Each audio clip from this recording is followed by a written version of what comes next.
Farm truck Champion extra torque पे 40 है, साफ कंडीशन में पावर स्टीयरिंग है भाई। फतेहाबाद मंडी में 2015 मॉडल है, 3,95,000 की कीमत में रखी है।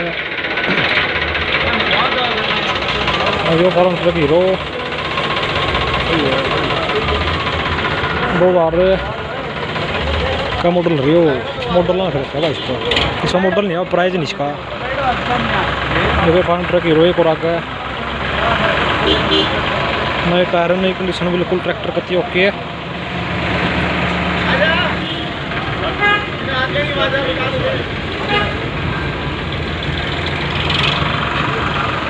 ये फार्म ट्रक चैंपियन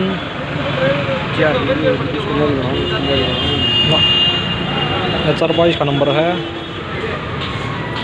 2011 मॉडल, 3,85,25,000 की कीमत है भाई।